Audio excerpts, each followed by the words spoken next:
banda tá reduzida, a gente vem só de dupla, geralmente, para não ficar aglomeração aqui.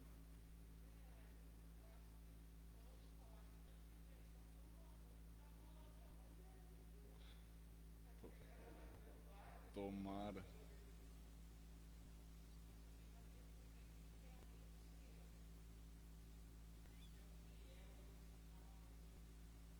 Isso.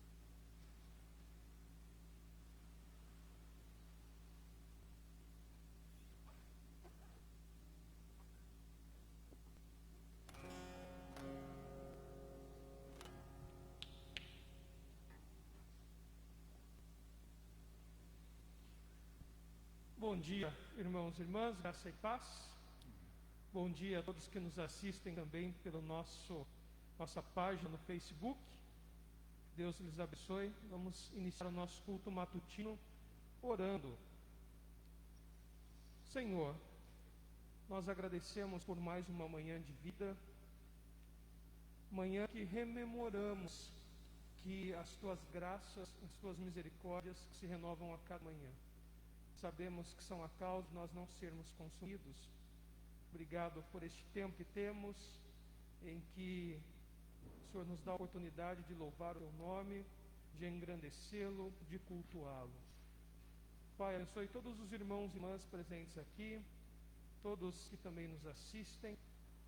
Receba o nosso culto, a nossa adoração, em nome de Jesus. Amém. Vamos fazer uma leitura em Romanos, capítulo 8. Romanos, capítulo 8, versículo 18.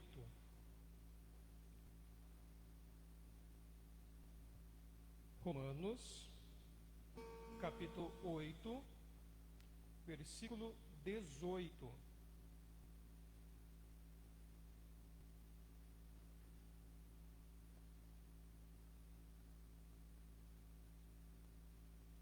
Romanos 8, 18, diz assim a palavra do Senhor.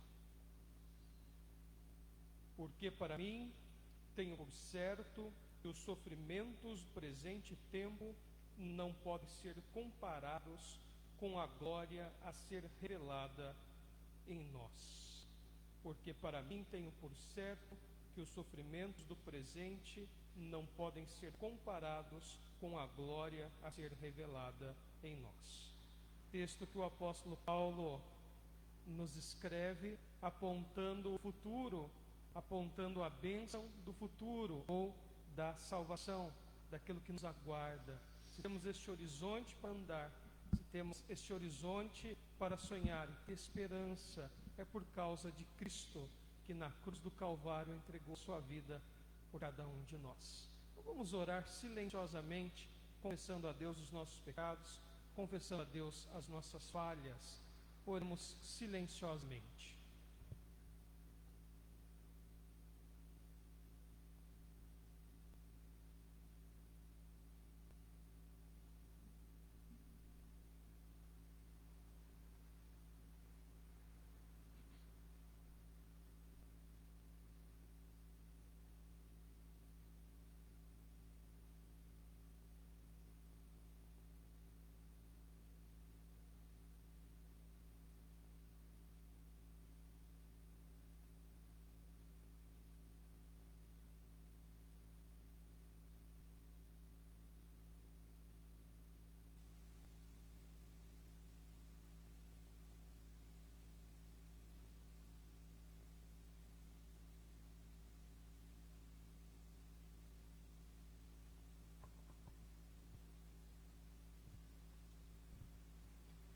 Agora, pois, já nenhuma condenação há para os que estão em Cristo Jesus. Sabendo que fomos perdoados, nós nos alegramos. Pessoas alegres cantam. Nós vamos louvar ao Senhor com cânticos. Nosso irmão João vai conduzir este momento. Amém. Bom dia a todos. Eu convido os irmãos para ficar em pé. Vamos louvar ao nosso Deus.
Conselho Geral.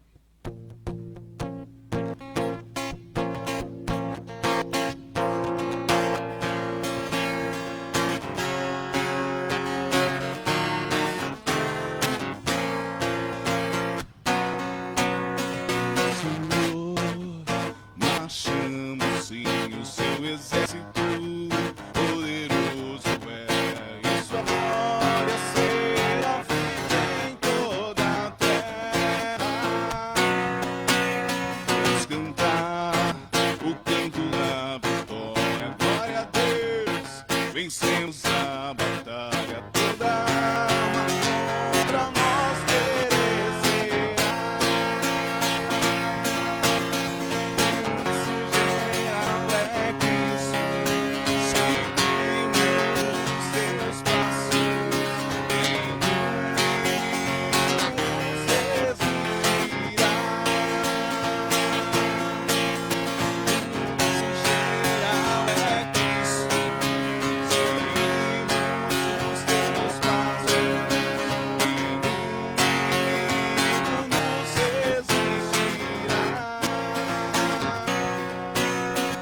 Messias, marchamos sim em suas mãos, a chave da vitória que leva a possuir a terra prometida. Vamos cantar o canto da vitória, glória a Deus, vencemos a batalha, toda arma contra nós perecerá.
Eis-me aqui outra vez diante de ti, abro meu coração, meu amor, tu escutas e fazes cair as barreiras em mim, que é Senhor. Palavras de amor, esperança sem fim ao Senhor.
preciso me derramar, dizer que sou grato, me derramar, dizer que és formoso, me derramar, dizer que te amo, me derramar, dizer te preciso me derramar, dizer que sou grato, me derramar, dizer que és formoso.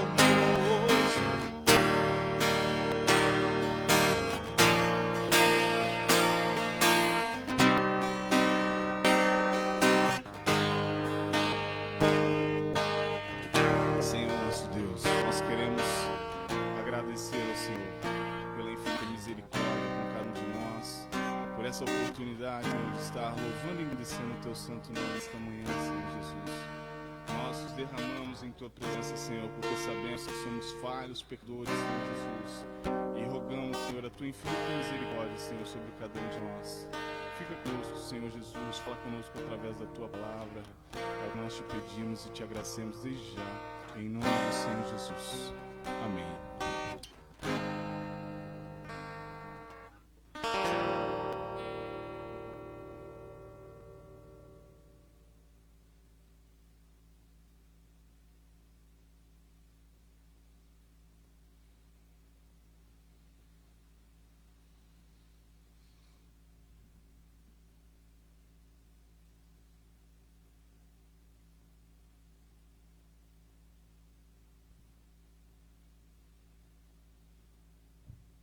Sejam todos bem-vindos, todas bem-vindas ao nosso culto matutino. Lembrando que às 19 horas temos o nosso culto vespertino.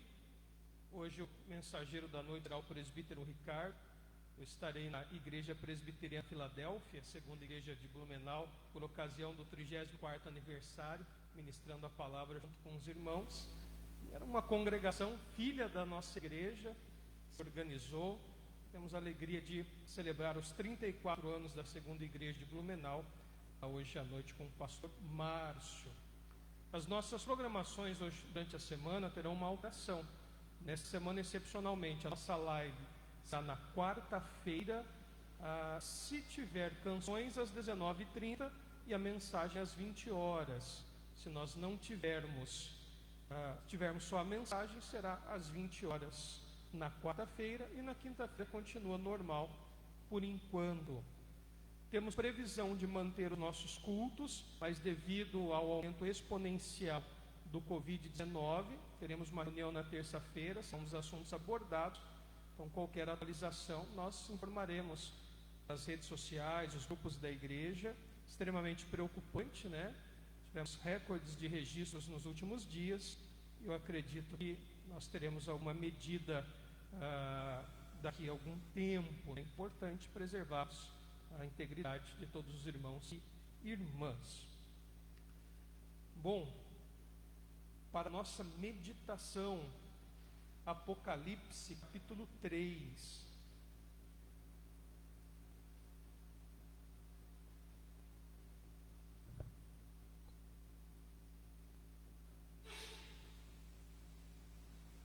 Desculpa. Rinite. Apocalipse, capítulo 3.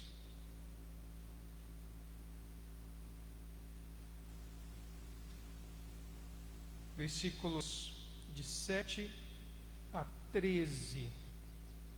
Apocalipse, capítulo 3, versículos de 7 a 13.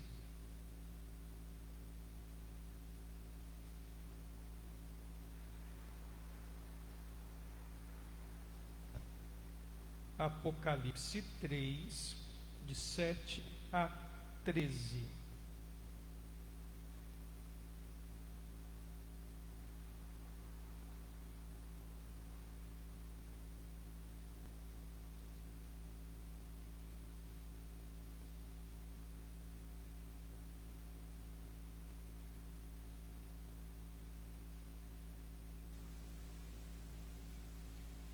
Diz assim o texto: Ao anjo da igreja em Filadélfia escreve: estas coisas diz o santo, o verdadeiro, aquele que tem a chave de Davi, que abre e ninguém fechará, que fecha e ninguém abrirá. Conheço as tuas obras, eis que tenho posto diante de ti uma porta aberta, a qual ninguém pode fechar. Que tens pouca força, entretanto guardaste minha palavra e não negaste o meu nome.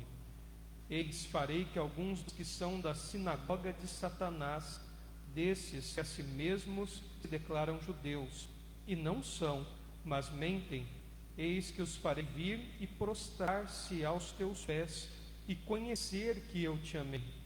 Porque guardaste a palavra da minha perseverança, também eu te guardarei da hora da provação, que há de vir sobre o mundo inteiro, para experimentar os que habitam sobre a terra. Venho sem demora, conserva o que tens, para que ninguém tome a tua coroa. Ao vencedor, faloei coluna no santuário do meu Deus, e daí jamais sairá. Gravarei também sobre ele o nome do meu Deus, o nome da cidade do meu Deus, a nova Jerusalém que desce do céu, vinda da parte do meu Deus, e o meu novo nome. Quem tem ouvidos, ouça o que o Espírito diz às igrejas. Deus. Senhor, agora que ouviremos a Tua voz através da Escritura, prepare o nosso coração para que aprendamos de Ti. E, Senhor, coloco-me nas Tuas mãos para ser mero instrumento Teu. Capacita-me, ilumina-me, ó Santo Espírito, para que o Teu povo seja edificado, em nome de Jesus. Amém. Quando nós lançamos um olhar sobre o Apocalipse, geralmente vem um certo medo, uma certa incerteza, uma certa dificuldade. Talvez por ser um livro, ou se pensarmos a grosso modo, Apocalipse pode ser também uma carta que foi escrita, né, que tem um quê de carta, e dentro desta carta, que se enquadraria bem na totalidade literária do Apocalipse, nós temos 7 editos. 7 editos. O edito era um pronunciamento real. O rei fazia editos, como se fosse uma norma, uma lei, uma exortação, um edito, um pronunciamento real. Então, dentro do Apocalipse, no seu início, nós temos esses 7 editos que são enviados a 7 igrejas. Igreja em Sardes, igreja em Filadélfia, Laodiceia, Éfeso e etc. 7 igrejas da Ásia Menor. E há 2 concepções importantes, né? Estas 7 igrejas têm as suas particularidades, mas também as servem como se fossem textos para todas as outras igrejas. O número 7 é muito importante, muito simbólico na Escritura. Tem a ver com totalidade, com plenitude, com completude. Se nós pensarmos estes 7 editos que são enviados às 7 igrejas da Ásia Menor, estão até interligados. Mas hoje eu quero focar a minha observação, a minha reflexão sobre a igreja de Filadélfia. Filadélfia era uma antiga cidade da Ásia Menor. Ainda existe essa pequenina cidade sob o nome Alexir, lá na Turquia. Então, essa cidade ainda existe na atual Turquia. Aliás, todas as cidades ou ruínas mencionadas das 7 igrejas da antiga Ásia Menor, ou região da Anatólia, como os gregos romanos chamaram, ficam hoje na atual Turquia, né? Tem muita vontade de ir lá visitar as ruínas, enfim, lugar que o apóstolo Paulo fez sua viagem missionária, né? Só me falta dinheiro, vontade eu tenho bastante de conhecer. Então vamos ver o que esse texto ensinou àquela igreja no passado, ensinou aos leitores que primeiro leram e o que ensina a nós hoje, o que este edito tão antigo ensina também à sua igreja atualmente. Ao anjo da igreja em Filadélfia. Anjo aqui tem uma dupla interpretação. Eu já falei sobre isso quando falei sobre outra carta aqui. Ao anjo da igreja. Anjo aqui, num primeiro momento, é o líder da igreja. é a liderança da igreja. O termo anjo também pode ser traduzido por mensageiro. Então, quando fala o anjo da igreja, é óbvio que há uma função numa literatura geral, apocalíptica, essa ideia de um ser celestial. Mas especificamente nesse dito, o anjo aqui é o pastor, é o líder, são os líderes daquela igreja. Não necessariamente ao anjo, o anjinho, enfim, o ser celestial. Então, ao anjo da igreja que está na cidade de Filadélfia. Filadélfia era uma cidade pequena e, apesar do nome ser muito simbólico e significativo, não era uma cidade comercialmente importante, enfim, nada de maravilhoso havia acontecido nesta cidade no período em que, desde a fundação dela, e também esse período que Roma dominava. Mas Filadélfia, a palavra em si, quer dizer amor de irmãos, amor entre irmãos. De filos, amor, e adelfos, adelfós, adelfia, que é amor entre irmãos. Então, interessante, era o nome da cidade, mas também carregado de significado simbólico para aquela igreja e para nós. Estas coisas diz o santo, o verdadeiro, Jesus. Ele é o santo.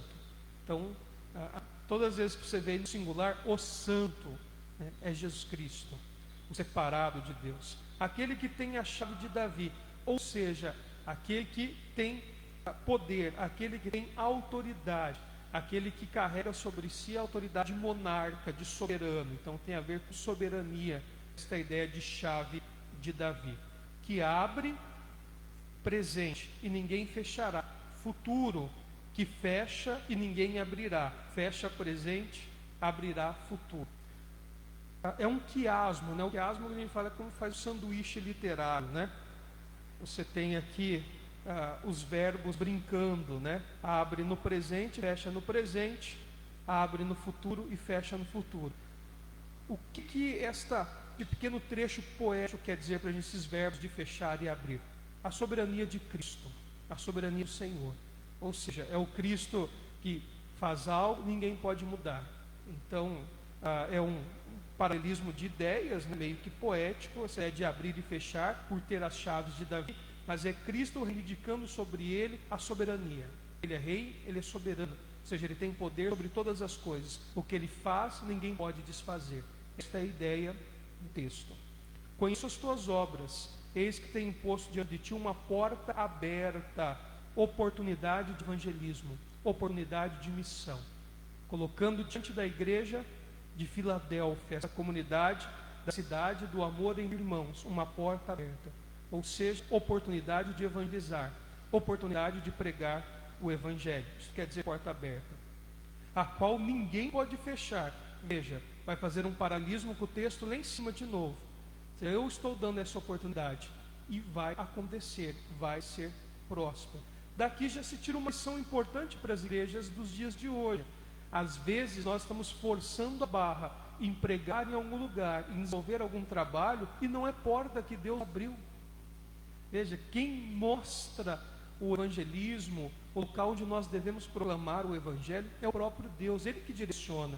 Então às vezes está investindo, desgastando tempo, e não é Deus que abre esta porta, que é a ideia aqui de oportunidade de evangelismo.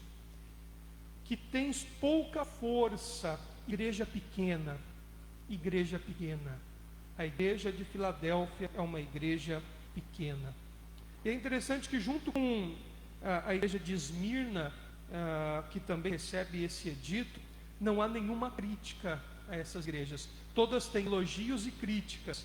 E Filadélfia não tem nenhuma crítica, Nesse edito do rei não há nenhuma crítica a essa comunidade.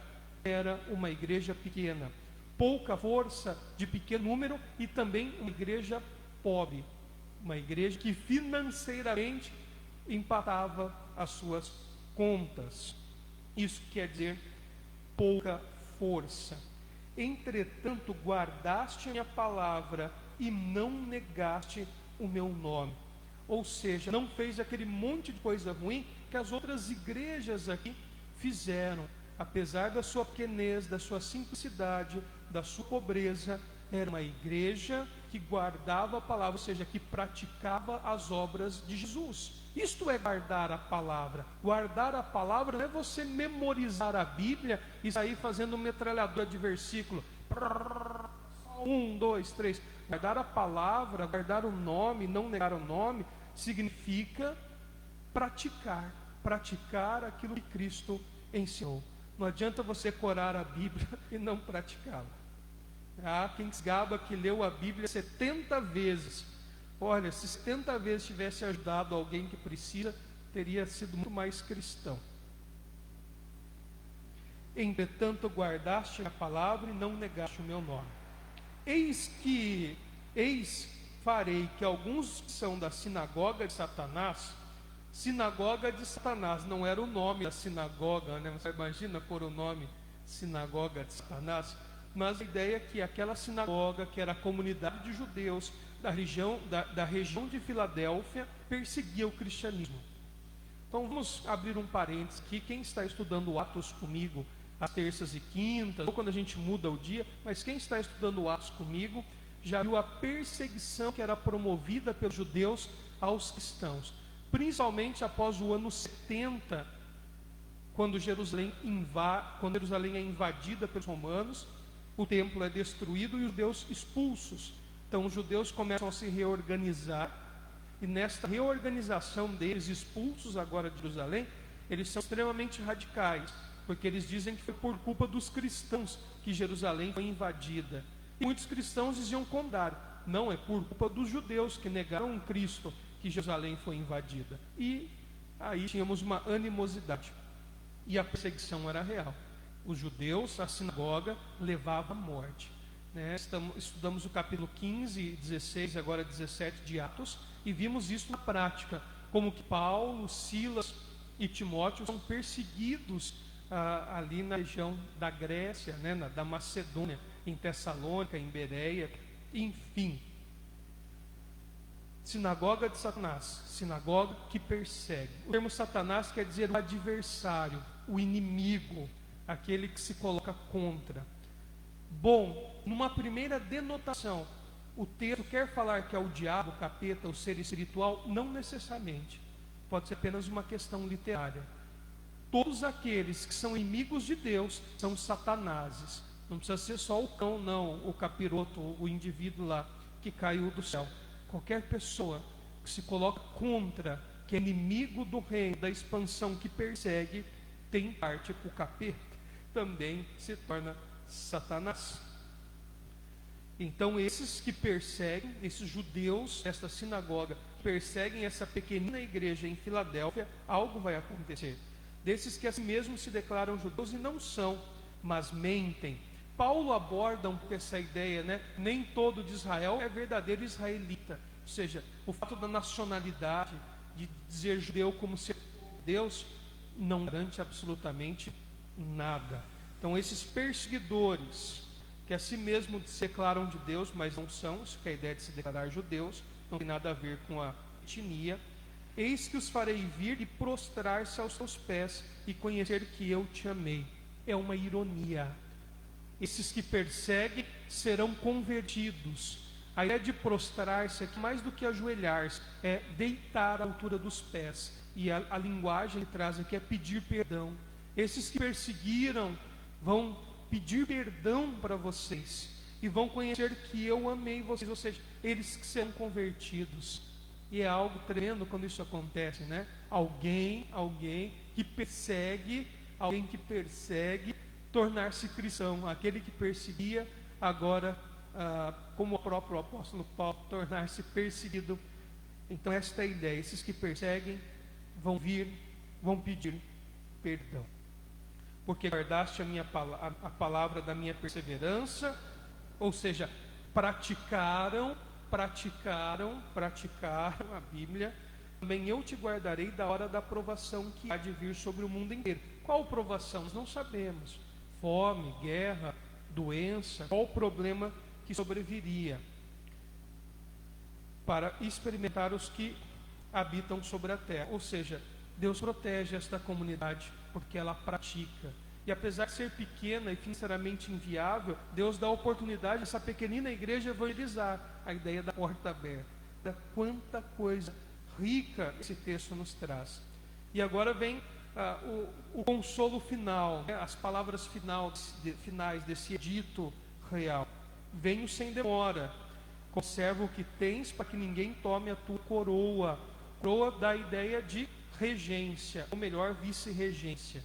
Se Cristo é o soberano, que se identifica aqui em cima, que tenha as chaves de Davi, que abre e ninguém fechará, que fecha e ninguém abrirá, ou seja, a soberania de Cristo. Ele também é aquele que deu e legou à igreja autoridade. Então, coroa significa vice-regência. A autoridade que a igreja tem, a investidura que Cristo dá à sua igreja para pregar, para praticar a sua palavra, para não envergonhar o seu nome, para que ninguém tome a tua coroa, ou seja, fica firme para não perder a tua autoridade. É muito triste quando a igreja se torna irrelevante. Quando uma igreja se torna irrelevante, muitas vezes é o próprio Deus que faz com que a igreja deixe de existir, porque ela está, em vez de trazendo honra e glória para o nome dele, está depondo contra o nome dele, né? Veja que as ameaças que ele faz aqui às igrejas em Apocalipse 2 e 3, neste edito real, como ele diz: olha, eu vou vir e vou mover o teu candeeiro, ou seja, você vai deixar de existir como igreja, se não mudar as tuas práticas. Então, quando alguém fala o cristianismo está acabando na Europa por causa disso, por causa de não sei o quê, porque as igrejas se tornaram irrelevantes. Muitas vezes é o próprio Deus. E todos nós estamos sujeitos, enquanto igreja, a passarmos por isso.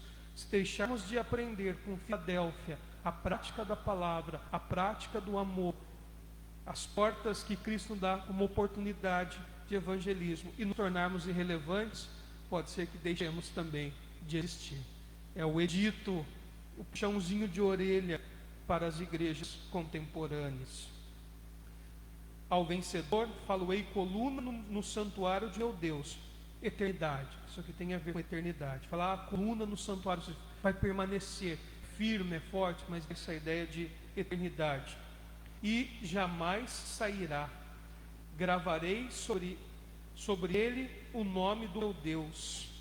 Ou seja, essa ideia de ter o nome de Deus sobre nós é pertencer, de propriedade. No Antigo Oriente, quando você dava nome a algo, quando você dava nome a alguém, era essa ideia, né, de propriedade. Aquilo passava a ser a tua propriedade. Era comum que quando um senhor de escravos recebia escravos nesta época, ele nomeava o escravo, para dizer que ele tinha autoridade sobre o escravo. Então, dizer que o nome de Deus será posto sobre nós é dizer que nós pertenceremos, né? Seremos o povo dele. A ideia de posse, seremos propriedade de Deus. O nome é cidade do meu Deus, a Nova Jerusalém, ou seja, cidadãos, a ideia de cidadania, somos cidadãos. E olha que interessante, a Nova Jerusalém que desce do céu. A vida toda a gente aprende que é o contrário, né? Que a gente vai virar aqueles anjinhos barrigudinho, baixinho, com aquelas asinhas curtas, né? E com vestido com uma fralda, e aquele céu de nuvenzinha, vão ficar lá voando. Mas se nós olharmos atentamente o que o Apocalipse diz, parece-nos que é o céu que desce até a humanidade.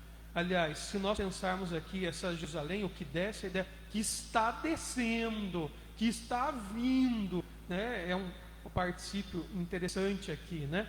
Que está descendo, a Nova Jerusalém que está descendo, ou seja, esta parousia, esta volta de Cristo, esse regresso e retorno, está acontecendo, né? Estamos vivenciando, se vai chegar a hora que, a melhor hora, a hora que a coisa ficar efetivada. Mas veja, é o céu que desce, é o céu que desce.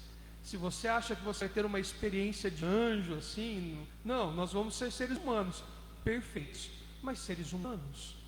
Deus criou Adão e Eva, houve toda aquela situação, mas a ideia não é a restauração disso tudo, sermos melhores do que o próprio primeiro casal antes do pecado, né? Sermos elevados.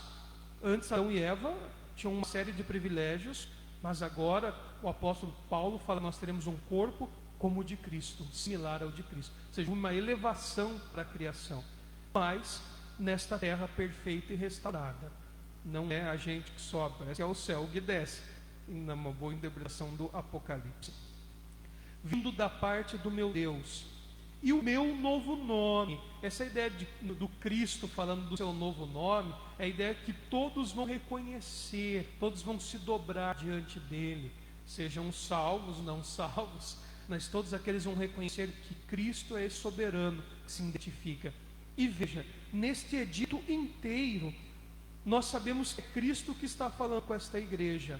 E ele fala, o santo, o verdadeiro, que tem a chave de Davi, conhece as obras, que fecha, que ninguém abre, que abre e ninguém fecha, e etc. Que se refere a si mesmo como esse soberano, mas ele não diz o nome dele. Você não vê o nome Jesus explicitamente aqui. Isso é uma beleza literária também, essa ideia do nome que vai se revelando, do nome que vai aparecendo, e quando nós nos identificamos, né? Sabemos que é o nome de Jesus. Então por isso que o versículo 12, né? E o meu novo nome, ou seja, todos vão conhecer que Jesus é Deus, que Jesus é esse soberano, que Jesus é Salvador. E por fim, o encerramento, a conclusão do edito, que isso era muito comum também nas promulgações reais, né? Quem tem ouvidos, ouça o que o Espírito diz às igrejas. Ou seja, pratique, reflita, faça uma autoavaliação. Olhando para esta igreja pequena, pobre, mas que pratica a palavra, que vive o cristianismo, que apesar da sua limitação, vive, ama, evangeliza. Temos que fazer um contraste com as próprias igrejas de hoje e a nossa razão de ser. Filadélfia é aquela igreja que nos convida a copiar o seu modelo, a sermos de fato filadélfios. E veja, a base de tudo está nesse nome, que era o nome da cidade, e aproveitado literariamente para ser cheio de significado por esta igreja: amor entre irmãos. Geralmente, se o amor for a base, se o amor for o início, se nós de fato formos unidos em amor, todas as outras coisas acontecerão. Prática da palavra, importar uns com os outros, um evangelismo eficaz. Não adianta nada sermos uma igreja gigantesca, rica, com um projeto social, com 1 milhão de membros, se não houver amor na comunidade. Amor entre irmãos. O nome da igreja é muito significativo. E para nós, os ouvintes de hoje, os leitores de hoje, a aplicação é bem esta. Temos que ser uma igreja que ama. Como se dá o amor, Filadélfia mostra, praticando.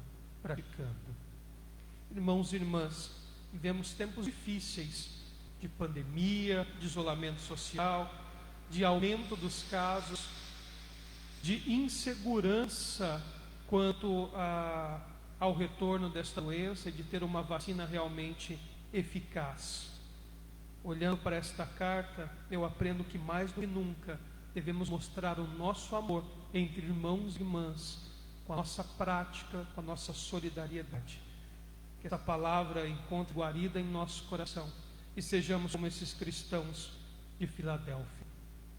Oremos mais uma vez, pois nós teremos mais uma canção. Senhor, olha o nosso coração e ensina-nos com a tua palavra. Faz-nos, ó Pai, aprendermos com Filadélfia e também praticarmos aquilo que o Senhor nos ensina, o amor. Sejamos também Filadélfia, sejamos também a igreja que ama, o amor na comunidade e o amor que vai para além das 4 paredes da igreja. Que não sejamos apenas de discurso, de palavras, mas de prática e de verdade. Pai, que esse texto fique gravado em nosso coração e desafie-nos em nome de Jesus. Amém. Vamos cantar ao nosso Deus.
quero te ver.